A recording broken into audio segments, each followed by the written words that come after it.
In the grand theater of life, we all seek a comeback, a resurgence, a rekindling of our inner fire. But how do we spark that flame? Welcome to Reignite Resilience. This is not just another podcast. This is a journey, a venture into the heart of human spirit, the power of resilience, and the art of reigniting our passions.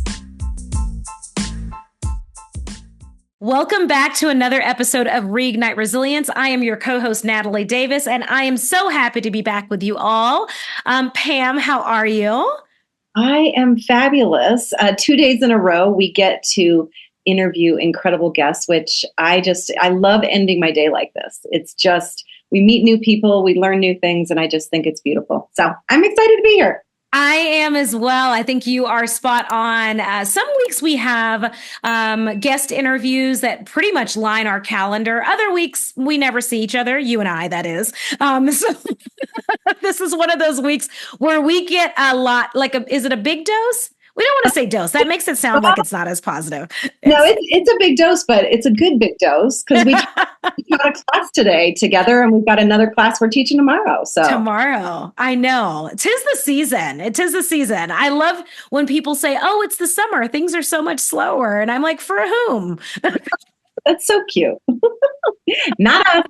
Not us. But in fairness, is it ever slow for us?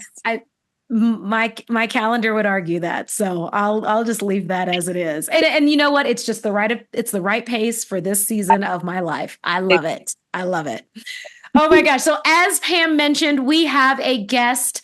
One thing, if you are listening to this episode, I do want to point out is that you have the ability of checking out the video as well on YouTube. We are now housing our episodes on YouTube, so you get a full experience. You get to see all of the animation that both Pam and I have and that all of our guests have. If you guys are not aware, obviously, because you've only heard my voice, I tend to have a face that has a mind of its own. So I am fairly animated. Head on over to check that out. Reignite Resilience Podcast is the YouTube channel when you're listening to this. But today, without further ado, we have a very special guest. And our guest at the age of 28, his name is Dan, was leading a very healthy and active lifestyle. And after an optometrist appointment that was just set to identify the cause of a headache, it was actually cut short, and he was handed a sealed envelope that told him to go directly to the hospital. And what followed that was an emergency brain surgery. And on June 21st of 2014, Dan's reality was shattered by a devastating brain hemorrhage. With no map to guide him on the grueling path to recovery, Dan had to rely on his grit, his perseverance, and his resilience to relearn everything that he once knew: how to walk, how to talk, and even how to smile. Dan McQueen, welcome to the show. How are you? I'm very well, thanks. Thank you for having me on the show. I'm looking forward to it. Yeah, absolutely. Well, welcome. You have a very rich story to share, and I would like to just turn it over to you. Would you just share with our listeners a little bit about your story? We gave a little bit of insight in 2014, but kind of fill us in. What was that like? What was the emotion? What was the feeling? And what were the experiences that you were going through? Yeah, for sure. So my story takes place back in London, in jolly old London, England in 2014, as you mentioned. I was having these headaches, persistently worse over a few weeks, taking painkillers like candy. The headaches were like excruciatingly painful. I don't mean like a minor migraine. These were like debilitating headaches. I was on the tube one day. Now the tube's how you zigzag around London, right? Mm-hmm. I'm lumbering towards Nine Hill Gate tube station. The headaches are so persistent, so all-encompassing. My vision starts to go spotty. And I see stars, and then it slowly starts to fade to black. It's a race. I'm going to Nine Hill Gate tube station. I arrive at the station, step onto the platform, mind the gap if you've been to London, and the curtains drop. The lights go out. I can't see. Mm-hmm. Now, I want to ask you two, able-sighted person your whole life, I'm assuming? Yes, that's All of correct. a sudden, you're thrust into the depths of blindness in a tube station in London. What would you do? What are your first thoughts? What's your reaction? Tell me what you do. I would sit down and probably scream. Well, I'll tell you what I did. Nothing. I stood there and I thought, and I thought, and I thought some more. After the longest 3 minutes of my life, my vision came back and I carried on with my day. Carried on my errand for the day. The next day I went back to A&E. A&E is accident emergency, like ER in the US, I imagine. I told them what had happened, like there's something wrong here. I was blind on a tube station. This is not normal. What's going on? They ran the tests. Again, they thought it was vertigo and they sent me home. But on the way up, they told me I could always get my eyes checked by an optometrist, right? An optometrist is kind of odd. But hey, I'm not a doctor here, so let's figure this out. Next day, the headaches came back with a vengeance. I wasn't blinded, but the persistent headaches were so immense that I found myself in Mr. Patel's chair, the optometrist. He was midway through the routine exam when he stops the exam. Excuses himself from the room, and he comes back a few minutes later with a sealed envelope, which he handed directly to me. He told me to go directly to Moorfields Hospital, which I did. Well, ladies, tell a lie. I stopped at home first to grab a Jack Reacher book by Lee Child, a phone charger, and a bite to eat. Then I made my way to Moorfields Hospital, handed them that same sealed envelope. They ran the same tests again there, then escalated me up to Charing Cross Hospital. We're getting somewhere. I'm thinking, this is positive. This is good. Now, it turns out I had a dangerous buildup of pressure in my brain causing a growth in my pineal gland in my brain. Turns out I required emergency brain surgery tomorrow. It turns out my rules would change altogether. After a frantic back and forth with folks in Canada, the last text message my mom received reads, "I'll see you soon, Mom.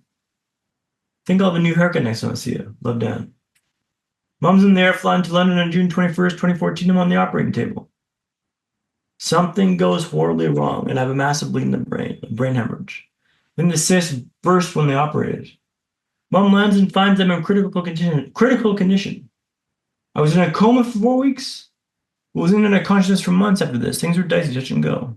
When all was said and done, I was learning how to walk, talk, and smile again. That's kind of where things kicked off for me, ladies.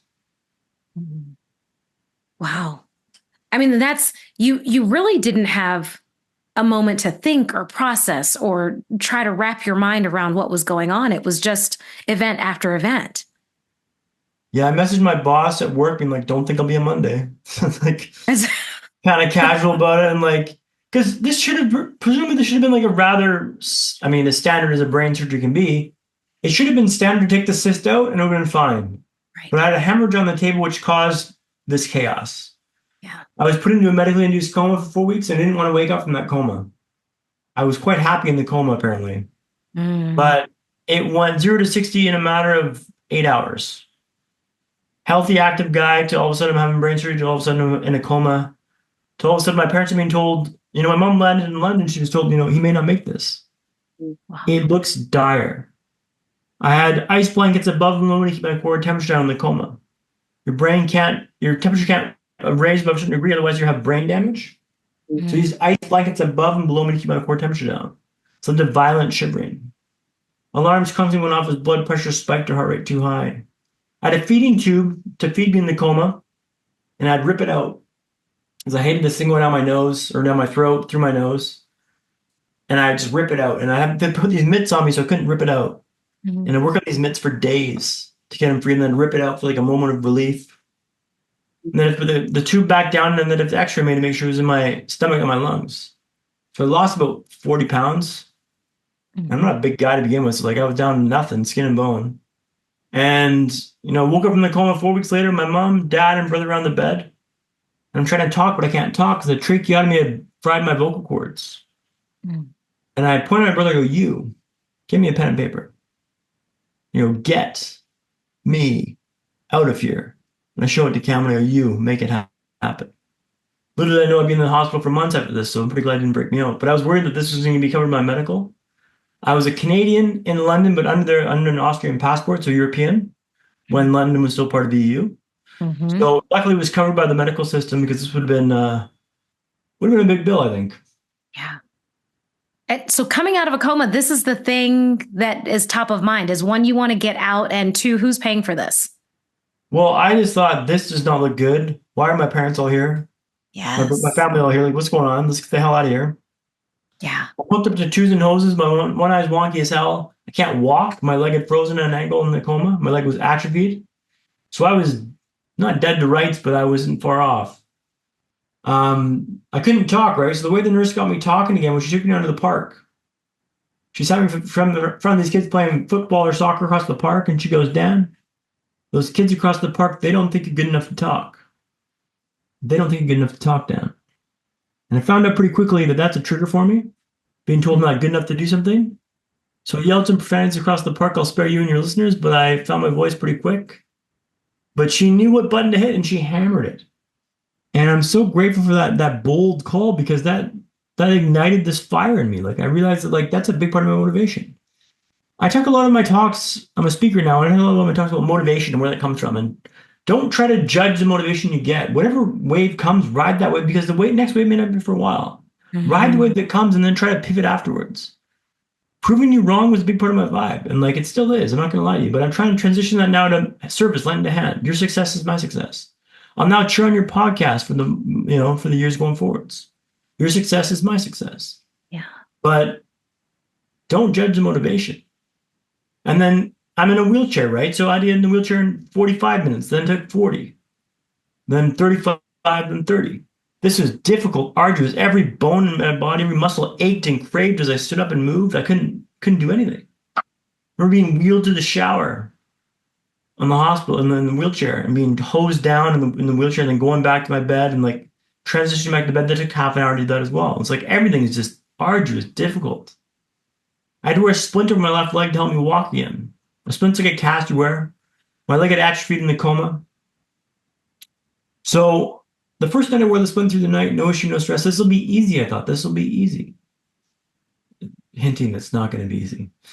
So the second night, after 20 minutes, it was painful. After 30 minutes, it was dreadful. After 40 minutes, it was unbearable. I buzzed the nurse. Please take the splint off my leg. I can't take the pain anymore. The third day, they wrapped my leg. They tie it off at the ankle. They give me the clicker, the nurse call button. You go patrol the Wilson ward. Now, the Wilson ward was an L shape, so short on this side, long on this side. Okay, short on this side, long on this side. They leave me in that hospital room that smells like only a hospital room can smell. Sanitized, sterilized, clean, but you wonder what sort of atrocities have been committed under the guise of this lemony zestness. After 10 minutes, legs painful. After 20 minutes, legs dreadful. After 30 minutes, legs unbearable. I start passing the clicker back and forth, trying to distract myself from the pain. Now, I've got double vision, which means I get the pleasure of seeing 2U, not today because I'm wearing an eye patch. For those of you watching YouTube, you already know that. But let's go back to the matter at hand here. The clicker goes back and forth. As the pain ratchets up, my throats get more enthusiastic. Till eventually, inevitably, I drop the clicker. Lands on the hard linoleum floor, 3.5 feet down on the ground. Sugar, I say. Look over the edge of the bed. I can see the clicker there lying on the floor looking back at me. If I can get to that clicker, I can stop this pain. I can end this monstrosity. The only problem was, a fall from that height might break my arm, I thought. In fact, I figured about a 50-50 chance we'd break my arm. A coin flip, not the best odds. I changed tack. I'm trying to undo the splint, but it's not at the ankle, not at the hip. I can't reach that far down. I'm not that flexible. I'm lunging at it, but I can't grab it. Even if I could, I couldn't untie it. Help. Help. The word of the wolves in the L shape, right? Short on this side, long on this side. Short on this side, long on this side. They're at the far end of the ward. They can't hear me out of help.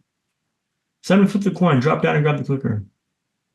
Even if I break my arm, this splint's got to come my leg number 1, 2, and 3, priority number 1, 2, 3. This is so painful, I can't deal with this. Blowing myself up the edge of the bed, and I crash down in the heat. Blankets, wires, cables, it's all a go. The arm holds. And I hammer the clicker, expecting the nurses to come bursting into the room like the bat signal been put up. They kind of stroll in 5 minutes later. What are you doing on the floor with them? First of all, I say, that's a fantastic British accent. Where are you from again? No, I didn't say that. I said, let's get the splint off my leg, please. I'll tell you all about this.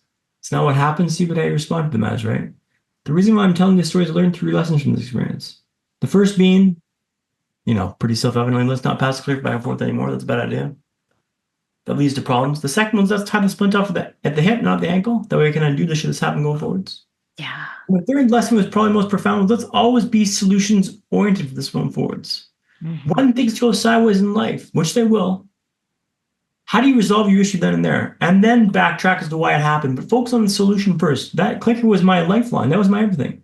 That clicker was the only thing that mattered in the whole world that moment in time. How do I get to that clicker? And that meant risking breaking the arm. But solutions-oriented is a huge part of my vibe now. And I try to pass it on in my talks, so it makes sense.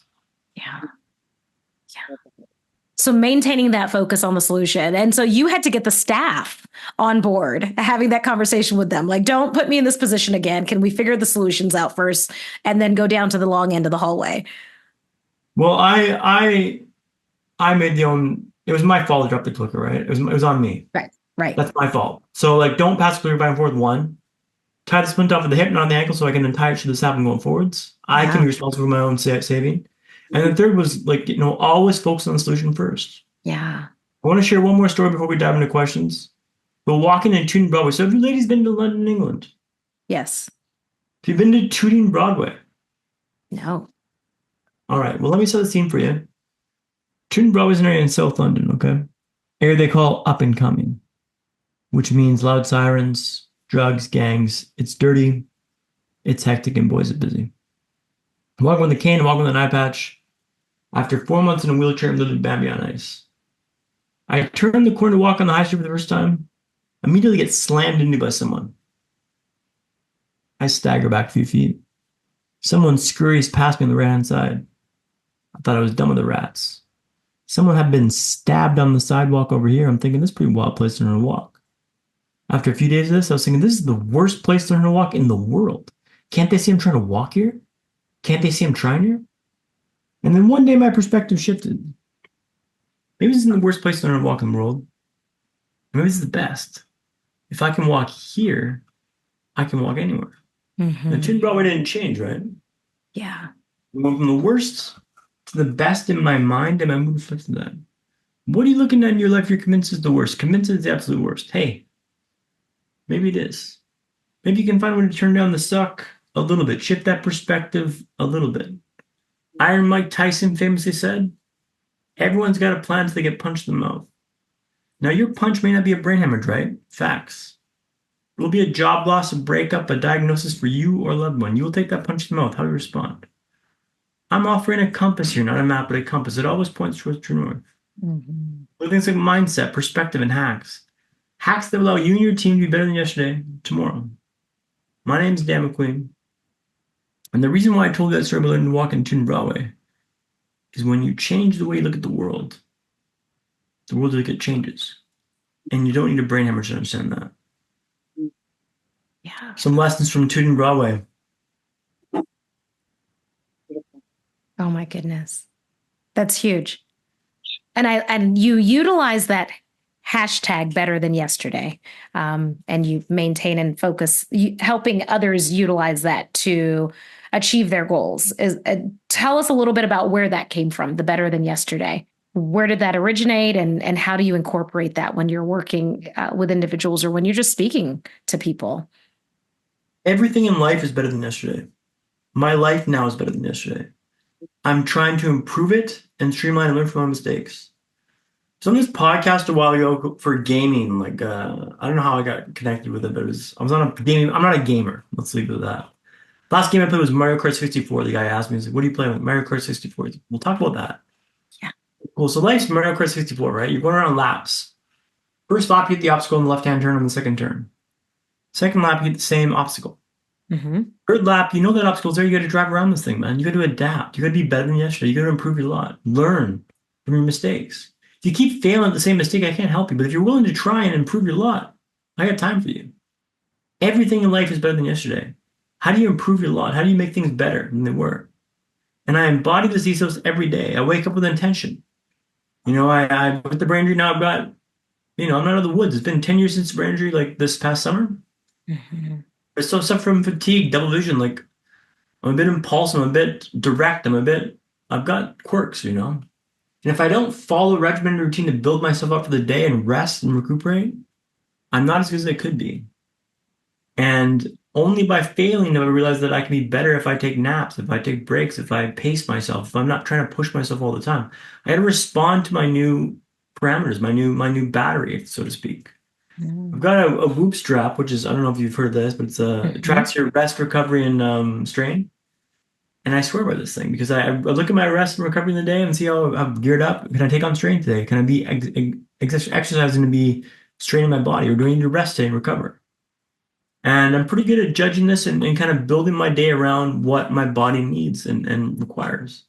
but you got to listen to it, and with everything. Better than yesterday is not just like a quirky little saying that I use, but it's something that I embody, and I implore your listeners to try it as well. Mhm. I think that's huge. Embodying that statement, better than yesterday. Yeah. That's significant. I think huge. so, but it's like only by failing do you realize where you can be. And like I fall down 7 times, get up 8. Like I'm not gonna stop. Yeah. Me chasing down the speaking career now, it's not easy, but it's simple, right? It's not easy, but it's simple to do this. Nothing's easy, but it's simple. Yeah. I want to walk in. How do you walk? We got to do this. Got to put in time on the Zimmer frame. Put the splint on. The splint's painful. You got to implore this. You got to embody this. You got to go through the difficult stuff to get to the other side of good stuff. That's where the gold lies. So everything in life is simple, but not easy. Mm-hmm. When you went through this, what was the thing that happened that made you decide that you wanted to go and speak and help other people through difficult situations? Good question. Thank you for that. I was in New York, visiting my brother, and I went out for a walk to have a coffee, and I just had this epiphany of like, this talk kind of came to me in my head about like, well, these hacks I've got, these, value propositions, these ways to kind of help outpatients navigate the world outside the nerfed up hospital walls. Because life outside the hospital, after you've been there for like 6 months, is quite an adjustment, right? Everything in the hospital is like catered to you. People look out for you and feed you and bathe you and they're conscious of your space and they give you the time to do things. But like in the real world, that Tweety Bravo experience, like they bump into you, crash past you. It's like it's a different world. If you're not ready for that, it can be quite abrasive and quite challenging to navigate that. So I built this talk to share with outpatients to show them the way out is through, to show them how they can navigate this and to share my story.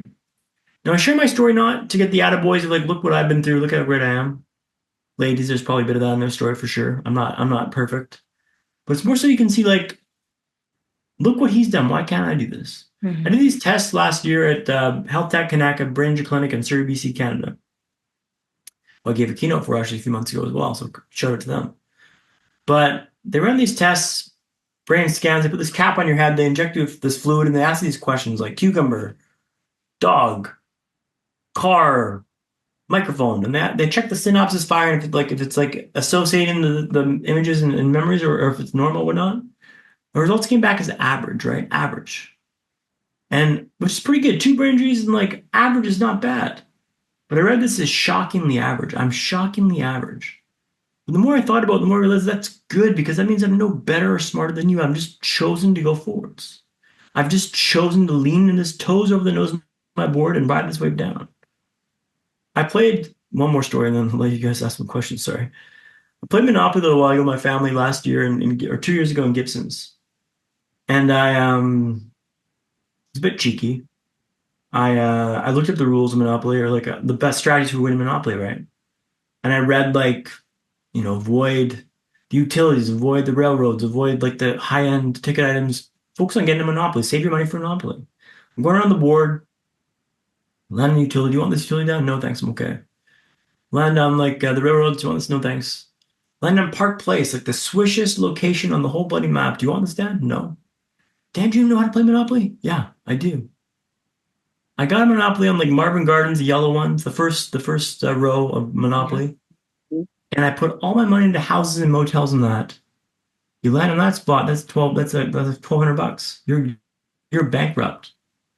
My brother says it's the most complete game of Monopoly he's ever seen played. The reason why I tell that story is if you know what is right, if you know the plan is correct, follow through even if people are telling you this is not the right way to go about things. Believe in yourself, believe in your plan and follow through. Hold your nerve. Are you sure you don't want to buy Park Place? Yeah, I don't want to buy Park Place. I want to get a Monopoly here. Like, focus on how you can resolve your issue. Like, in life, you know the way through. Not always, but like you can implore this and learn from this from like podcasts, books, mentors. They're going to tell you how to get through certain situations, but you got to follow the plan. You got to follow to a T. Don't deviate. Just commit to the plan and follow through. That's why I'm here today speaking, because you can get through this, but like you've got to follow through with this stuff. You said something in one of your speeches that I watched about live your life like you're the hero of your own story. Absolutely loved that. Where did that come from? What was the inspiration? That came from a YouTube clip from Joe Rogan that I listened to, a motivational clip. And the way I embody this is, when I woke up in that hospital bed, my mom, dad, and brother were on the table, around the bed, sorry. And I'm told, hey, Dan, you had a brain hemorrhage, you're in a coma. You can't walk, talk, or smile. Smile is still, I got the other two back. The smile is still, work in progress, but we'll go with that. But like, what do you do when you wake up in that bed and you've got nothing and you're told this has happened to you? What do you do now? That's what I'm curious about. I love other people's stories. Like, for instance, there's a guy I listen to called Paul DeGelder. Are you too familiar with Paul DeGelder? No. So he's a Navy diver, clearance diver in Australia. He got attacked by a bull shark and lost his arm and his leg in this bite. Almost died, was bleeding out, got saved, but woke up in the hospital with his leg amputated, his arm amputated. And the first time I heard his story, I was enthralled by the shark attack story. Every time I've heard a story since, I skip the shark attack and go right to the hospital bed, waking up there, being told, hey, you had this happen to you. And here I started doing pull-ups in the bed to try and strengthen his arms to build himself back up. Because you can't control this stuff. Stuff's going to happen in life that's going to be out of left field, and you can't deviate from this. But like, you control how you respond to it. It's not what happens to you, but how you respond to it that matters. That's Epictetus, that's not mine. But I believe this with my whole heart. Like, don't worry about like why something happened. Like, it happened. It's not fair, but it's not personal. This didn't happen to me. This happened for me. Like, now I look back at my life and you wish it didn't happen then? I always say, no, I don't, because I'm only alive because this blip was in my DNA. If it didn't have this blip in my DNA, it wouldn't be me. My life is through this blip in the DNA. They said the odds of you being a human being are 400 trillion to 1. 400 trillion to 1 is a big number, right? Look how many zeros that is. Mm-hmm. But if you're lucky enough to get a hand and play this hand, you can whinge about, well, I don't like the hand because this happening. It's like, well, that's your hand. Play the hand. So it's a mindset thing, right? But like, that's not easy to hear for people that are going through a tough time, because acceptance is really tough to deal with. But I'm telling you right now, acceptance is the absolute key to things. Mm-hmm. You can accept what happened to you and move forwards. You can accept the new parameters and play within those parameters. I'm doing that now. And it's not easy, but it's simple, right? To say, accept your fate or your what happened. Maybe it was a car crash, maybe it was a disease, maybe it was an amputation, who knows what it was. You have to accept it, that it happened, and take steps to improve your lot when it happens. I think that goes hand in hand with the second piece that you talk about when you talk about the hashtag better than yesterday, is being able to adapt, right? So if you're accepting and then you adapt, and it's kind of that realization of, this is the life that I'm going to live, or this is the journey that I'm on, and now what do I want to do with it? And then committing to yourself. And I think that's a huge piece. When we talk about this, as has come up the last couple of episodes, is that oftentimes we'll make the commitment to ourselves, and then we don't give ourselves a hard time when we let ourselves down. We just move on to the next thing and just dismiss it. But we really need to hold true those commitments that we make to ourselves the same way that we would have made a commitment to someone else. So that's a great point. Alex Hormozy says this one line, I'm going to butcher it now. Excuse me, Alex. Outwork your self-doubt. Prove to yourself you do what you say you're going to do, day in, day out. Yeah. I hold promises to myself now. I don't negotiate with myself. I go in the pool. I swim 3 times a week now. When I get in the pool, I set an intention for how many laps I want to complete. Yeah. Give me 40, 60, 70, 80. I think it, I have to do that. It's my rule. Save one exception. If there's a backstroker in my lane, I will get the hell out of that lane faster than anyone else. I give myself an out there's a backstroker in there, because they bump into you. There's like, oh, so sorry. It's like, well, yeah, there's 4 people in the lane. Why are you backstroking? I've got a special thing with backstrokers. Let's not get into that right now. That might be a hot topic. That's a trigger for me. That's a trigger for me. But I don't negotiate with myself. I prove to myself I do what I say I'm going to do day in, day out. I've got a stack now of proof that says I do what I say I'm going to do. I cold shower every day for 3 minutes. Yeah. And I kind of crave it now. I didn't initially. I hate it in the wintertime in Canada. It's cold. It's freezing. I don't want the cold water. But I do it to prove that I say I do what I say I'm going to do. I earn that, and I get a check mark. And then I look back at the last weeks, months, and years, and I know I do what I say I'm going to do. So when stuff comes up that's difficult, I know I can do it because I do what I say I'm going to do. Mm-hmm. But that's like a battle you have to do with yourself. And it's not it's difficult to get the ball rolling with that, but once you do it, it's addictive.